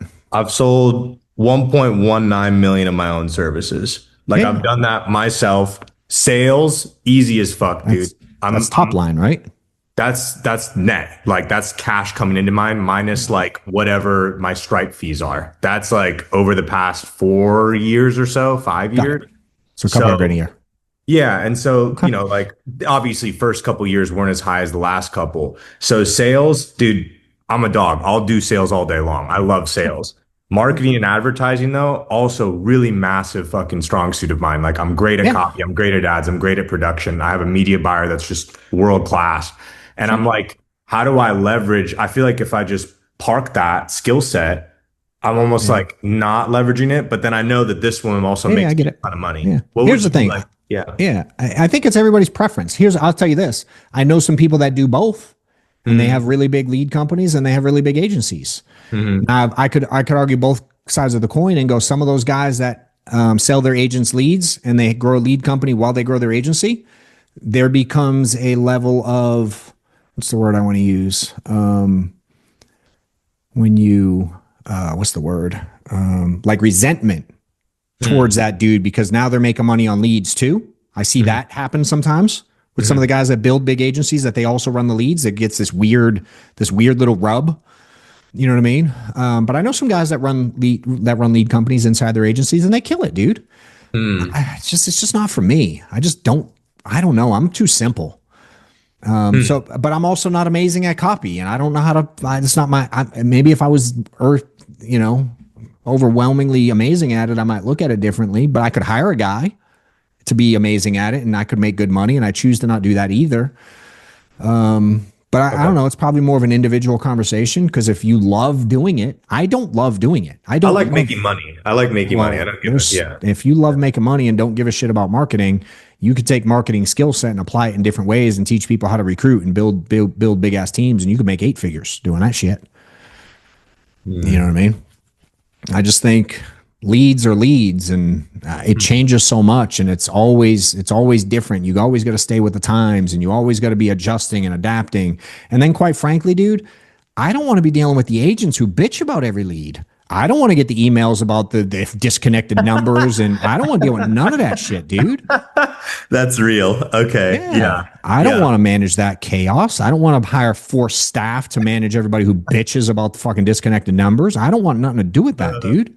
That's so accurate. I just don't. And then you could like be the guy that charges a monthly fee to manage the thing. And I'm like, spend $1,000 to manage and deal with Joe all month. I'm like, hang me.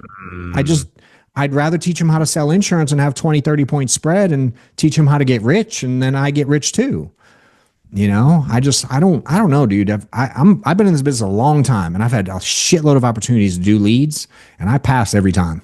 I just don't want to fuck with it. I just don't. You know, I don't know. I like to do one thing and drive it deep as shit. You know? It works really well for me. Again, I'm not saying the others don't work. Yep. This works well for me, you know, and I'm pretty obsessive. If I got into leads, I would be distracted in the agency side. I'm so obsessive. I'm like fucking neurotic, dude. If I started playing with lead, that's why this app thing, dude, I fuck with that thing like 10 hours a day. And I'm still selling 60K. You were vibe coding the fuck out of that thing. Oh, bro, I'm neurotic, dude. I have a problem. Yeah. You know what I mean? So I have to focus my problem in one area, or I'll get messed up. So it just, again, it works well for me. And I know I've made an obnoxious amount of money just ignoring the noise and focusing on one thing and being really good at it. Dude, thank you for this clarity. This is like, I feel like this is like a coaching call I could have paid for, man. This is amazing. You should have paid for it. I will take your money. If you send it to me, I'll cash it, bro. I promise you that. Love that. Thank you, man. Yes, sir. If you're in the insurance space and trying to build an agency, or you're trying to like break records in sales, just hit new levels, new heights, click the link below to apply to my consulting and coaching program that I have out there. I'm helping tons of people get to new levels, get to new income heights, help them build their teams, put systems in place, staffing stuff, recruiting processes, automations, and just teaching people how to get to a point where they're selling on their own pen, 30, 40, 50 grand a month. And if they're building a team, teaching how to have an effective structure to your insurance agency for the most profitability you can. There is an application process. I'm only looking to work with like high-end people who really want to make big things happen. If you're interested, click the link, apply, and if you're a fit, I'll reach out. Was there any more? I thought I saw one more that maybe went away. I'll give one more person a shot if you got one. If not, I'm good. Yeah, I'll ask one, John. I think I kind of know the answer. But I know, so like going back, like when you first started, you said like years 1 or 2 weren't like what it is now, right? As far as like the lead flow, the dials, like what was like the breakthrough moment like that made you want to change and go from 8K? You know what I mean? Like what was that breakthrough for you? When you said you think you know the answer, what do you think it is? The lead flow activity, running more, talking to more people. That's like what helped you get the courage to do that, I guess, you know? Yeah. I was so tired of being broke. And I always made money in the space. I've never 1 month in, I've always been profitable. People go, I'm not profitable. I'm like, stop. I was selling $5 grand a month and I was profitable. You know what I mean? I didn't have any money left at the end of the month, but I wasn't losing money. I've also always been a kind of dude that thinks if someone else can make money doing something, I can too. I've always had that. I've always believed I can do what you can do. I have that, dude. I've had that since I was a kid. As long as I can remember. I'm like, if I can figure that out, I can make money doing that. I know I can I've hustled so many things to make little bits of money, you know? So I think I've always believed I could do what someone else can do. And then there was just a stage in life, dude, after divorce and bankruptcy and getting 2 houses taken away and getting a car repoed. Then having Maddox, he was, let's see, 2014, he was probably 3 at that stage. So I had 3 little kids and then 2 that were probably teens. And I had to say no a lot. During those, like this is during 2012. years 1 and 2. Yeah, 2012. Like yeah, Maddox was born. Maddox was born in 20 fucking, what year was he born? I have so many fucking kids, dude. He was born in 2010. 2010, Amanda? When the fuck was Maddox born? 11. Well, you started in 08, right? Yeah. So he was 9 months old when I got licensed. 2012. So he was 2 when I really started selling. And what I know is like we lived okay. Like we lived in Steph's house and we could eat kinda, and we could pay the bills kinda. Like I wasn't getting anything repoed anymore because Steph was making 60, 70 grand a year and she was like helping pay my child support and shit, which made me feel like complete shit about myself. I would have to tell my kids no a lot. Like I bought a Forrester's policy in like 2012 on myself because they gave, and I still pay for it. I still have it. It's like $14 a month. Because part of being Forrester's member, they give you like free tickets to shit all the time. So you can sign up and go to like free baseball games and sit in the nosebleeds and go to the circus for free. So I signed up to a Forrester's policy so I could take my kids to shit. You know? And then I remember them starting to get into sports and they wanted the coolest new bat. And I'd be like, I ain't spending $150 on a bat, bro. You crazy. You know, get the hand-me-down. Or they'd want one of those motorized cars at Toys R Us and they're $4.99. I would buy one of those broken down ones on Craigslist and I'd get a new battery and I'd wire it back together to fix it and I'd get it for $20. And just, we had like 5 of those in the garage because I would have them all jerry rigged and wired and, you know what I mean? Like the little Barbie Jeep things and all that shit. You get them on Craigslist for nothing because people don't know how to fix them. And that bothered me, you know, and then I started being involved in the space and going to conventions and shit. And I would see people on stages talking about how their lives changed, you know, and being at FFL's first convention was very eye-opening for me. I saw dudes on stage that were a couple $100 grand in debt and now they're making $300, $400, $500 grand a year. I saw 20-something-year-olds that were, you know, that were at this stage making 7 figures. You know what I mean? I'm like, yo, they do what I do. except they do it way more. And I started talking to some of those guys and getting around them and going to events like the workshop, things like that, like being at events around people that make real money. And I just would ask questions. I was very curious. Like, what do you do? How do you do it? Why do you do it? How much do you spend? Where do you get them? How do you call them? What do you say? Da, da, da. And I just found out, thank God, someone basically smacked me upside the head and questioned my work ethic while I was wanting to make more money. And he challenged me in a way I'd never been challenged before. And I found out he was running 3 times the appointments I was. And I was like, yo, I want to make that kind of jack. That's it. He's like, dude, I'm telling you, that's it. And then I nerded out and I did math and I went, instead of doing this much, if I do this much with the same skill set, that's all what the whole book is about. The whole premise of my entire book is like, I was here doing this much. That whole thing where I said, take your numbers in a month and do them in a week. That was me. That's all I did. I literally did nothing different other than change the amount of reps. In order to change the amount of reps, I had to change the amount of leads. That's all I changed, bro. And I went from selling 12K a month to selling 40K a month overnight.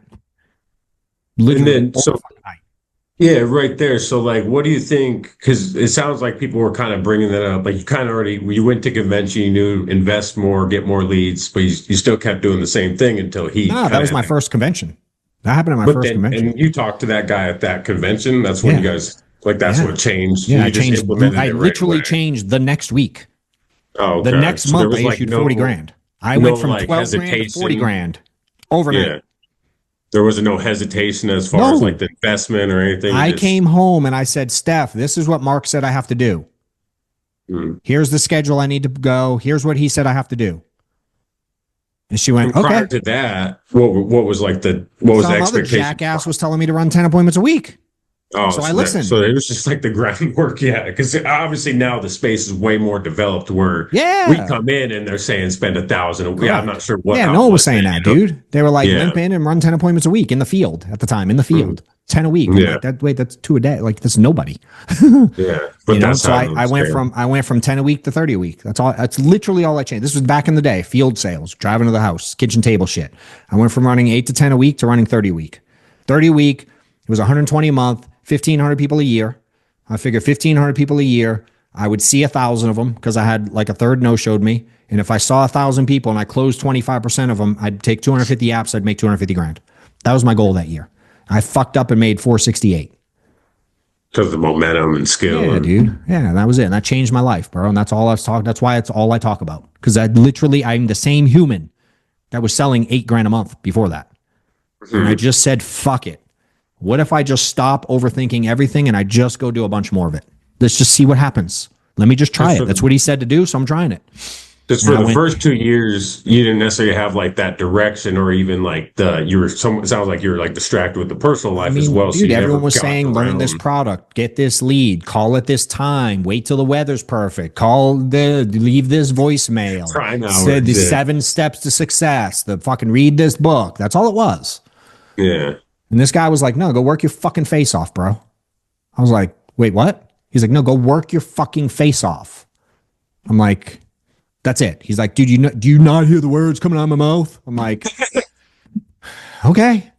And I said, all right, how many appointments do you run? At the time, he told me 90 a month, and he was good. He did 350 that year, and he was running 90 a month. I'm like, I'm not as good as him. I'm going to run 120 a month. So that became my model. 30 a week. I'm going to back it up by 120 a month so I don't slack off each week. I'm going to hit 120 a month no matter what. And that year, I'm going to hit 1,500 for the year so I don't slack off each month. Period. End of discussion. 30 a week, 120 a month, 1,500 a year. Period. Whatever it takes. And that's all I did, dude. And I fucking slayed it from there on out. And from that decision, I was out of the field less than 2 years. I was out of the field 20 months later, and I made $1.8 million that year. That when I got out of the field at the beginning of 2017. 2017, I made 1.8 million. 2014, I made 110 grand.